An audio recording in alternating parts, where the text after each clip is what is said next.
ഓണം ആഘോഷിക്കാൻ തയ്യാറെടുക്കുന്ന കേരളത്തിലെ കേന്ദ്ര സർക്കാർ ജീവനക്കാർക്കും പെൻഷൻകാർക്കും ഇതാ ഒരു സന്തോഷ വാർത്ത.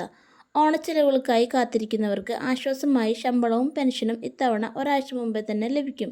ഇത് സംബന്ധിച്ചുള്ള ഔദ്യോഗിക ഉത്തരവ് ഇതിനോടകം പുറത്തു വന്നു കഴിഞ്ഞു.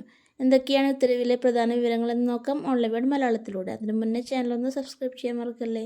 കേരളത്തിലെ കേന്ദ്ര സർക്കാർ ജീവനക്കാർക്കും പെൻഷൻകാർക്കും ഓഗസ്റ്റ് മാസത്തെ ശമ്പളവും പെൻഷനും നേരത്തെ തന്നെ നൽകാൻ തീരുമാനമായിരിക്കുകയാണ്. പ്രതിരോധം, തപാൽ, ടെലികമ്മ്യൂണിക്കേഷൻസ് തുടങ്ങിയ വിവിധ വകുപ്പുകളിലെ ജീവനക്കാരുടെ ഓഗസ്റ്റ് മാസത്തെ ശമ്പളം ഓഗസ്റ്റ് 24-ാം തീയതി തിങ്കളാഴ്ച കേന്ദ്ര സർക്കാർ ഓഫീസുകൾ മുഖേന വിതരണം ചെയ്യാനാണ് ഉത്തരവായിട്ടുള്ളത്. ഇതുപ്രകാരം കേരളത്തിൽ സേവനമനുഷ്ഠിക്കുന്ന കേന്ദ്ര സർക്കാരിൻ്റെ ഇൻഡസ്ട്രിയൽ ജീവനക്കാരുടെയും ഓഗസ്റ്റ് മാസത്തെ വേതനം ഓഗസ്റ്റ് 24-ന് മുൻകൂറായി നൽകും. അതുപോലെ കേരളത്തിലെ എല്ലാ കേന്ദ്ര സർക്കാർ പെൻഷൻകാരുടെയും ഓഗസ്റ്റ് മാസത്തെ പെൻഷൻ ബാങ്കുകൾ വഴിയും PAO വഴിയും അന്ന് തന്നെ വിതരണം ചെയ്യുമെന്നും ഉത്തരവിൽ വ്യക്തമാക്കുന്നുണ്ട്. എന്നാൽ ഇവിടെ ശ്രദ്ധിക്കേണ്ട മറ്റൊരു കാര്യം, ഇത്തരത്തിൽ മുൻകൂറായി നൽകുന്ന തുക സാലറി അഡ്വാൻസ് ആയിട്ടായിരിക്കും കണക്കാക്കുക. ഓരോ ജീവനക്കാരൻ്റെയും പെൻഷൻകാരൻ്റെയും മുഴുവൻ മാസത്തെയും ശമ്പളമോ പെൻഷനോ കൃത്യമായി നിർണയിച്ച ശേഷം പിന്നീട് ഇത് അഡ്ജസ്റ്റ് ചെയ്യുന്നതായിരിക്കും.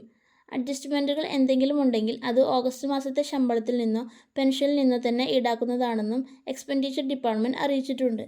ഓണക്കാലത്ത് ജീവനക്കാരുടെ സാമ്പത്തിക ബുദ്ധിമുട്ടുകൾ ഒഴിവാക്കാൻ കേന്ദ്ര സർക്കാർ എടുത്ത ഈ തീരുമാനം വലിയൊരു ആശ്വാസമാണ് നൽകുന്നത്. ഈ വാർത്ത കൂടുതൽ കേന്ദ്ര ജീവനക്കാരിലേക്കും പെൻഷൻകാരിലേക്കും എത്തിക്കാനായി വീഡിയോ ഷെയർ ചെയ്യാൻ മറക്കല്ലേ. ഒപ്പം വീഡിയോ ലൈക്ക് ചെയ്യാനും ചാനൽ സബ്സ്ക്രൈബ് ചെയ്യാനും മറക്കല്ലേ. Thank you for watching.